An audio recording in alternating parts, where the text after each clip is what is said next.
Garmin Language Guide comes on a micro SD card with an SD adapter.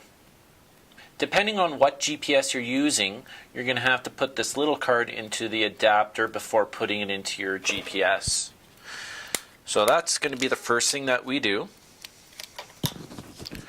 We're going to take the smaller card and put it into the bottom of the bigger card here.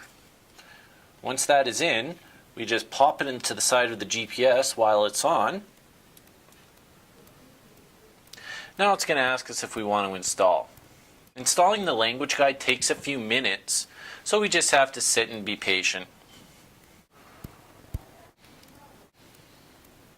Now installation is complete. Let's just hit OK. Now let's take a look at how to use the Garmin Language Guide. To access the language guide, you no longer need the card in the unit, so we could take that out. The card is only needed for when you install the software. Don't throw it out and don't overwrite data, because you may need to reinstall it in the future, so put that in a safe place. Now to use language guide, just go into your tools.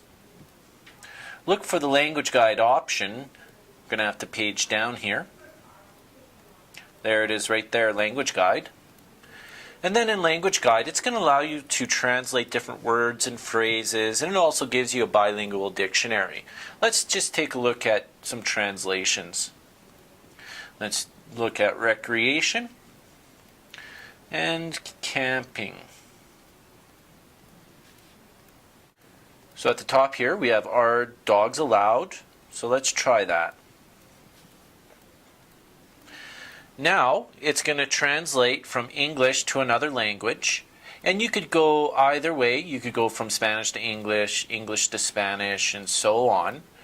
Right now we're going from American English to Italian.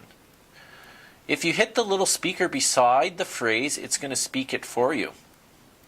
Now if you touch the speaker next to the phrase, it's going to speak it. Are dogs allowed?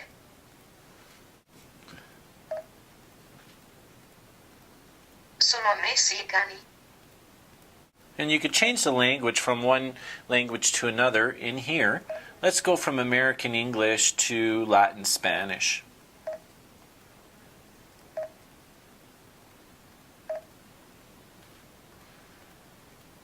Se admiten pelos.